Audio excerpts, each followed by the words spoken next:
एकता बढ़ेगी।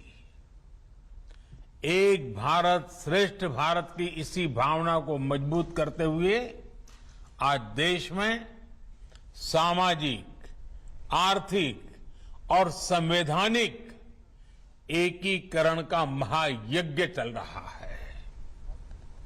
जल, थल, नभ, अंतरिक्ष, हर मोर्चे पर भारत का सामर्थ्य और संकल्प अभूतपूर्व है।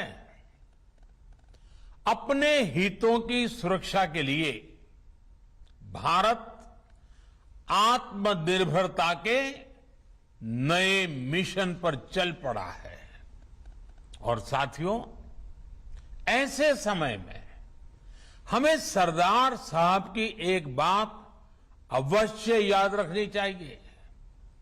सरदार साहब ने कहा था, by common endeavour we can raise the country to a new greatness, while a lack of unity will expose us to fresh calamities.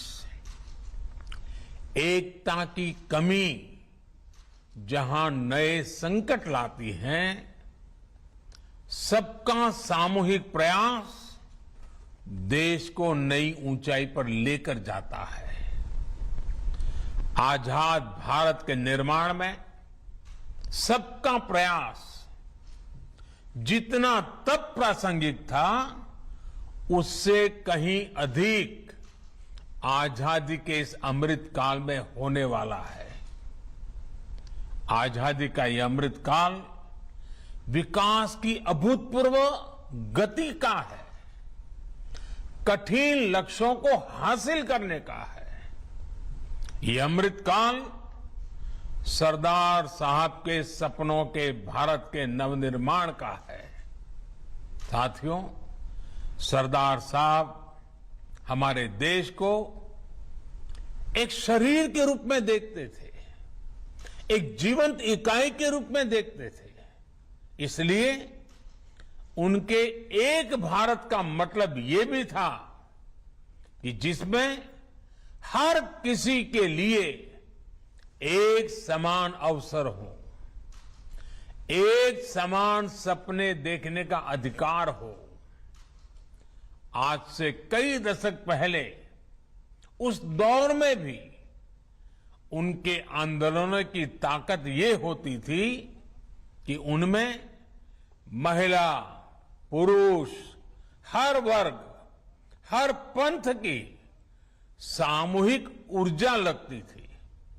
इसलिए आज जब हम एक भारत की बात करते हैं, तो उस एक भारत का स्वरूप क्या होना चाहिए? उस एक भारत का स्वरूप होना चाहिए एक ऐसा भारत जिसकी महिलाओं के पास एक से अनेक अवसर हो, एक ऐसा भारत जहां दलित, वंचित, आदिवासी, वनवासी, देश का प्रत्येक नागरिक खुद को एक समान महसूस करे। एक ऐसा भारत जहां पर बिजली, पानी जैसी सुविधाओं में भेदभाव नहीं, एक समान अधिकार हो। यही तो आज देश कर रहा है। इसी दिशा में तो नित नए लक्ष्य तय कर रहा है। और ये सब हो रहा है क्योंकि आज देश के हर संकल्प में सबका प्रयास जुड़ा हुआ है। साथियों, जब सबका प्रयास होता है तो उससे क्या परिणाम आते हैं, ये हमने कोरोना के विरुद्ध देश की लड़ाई में भी देखा है।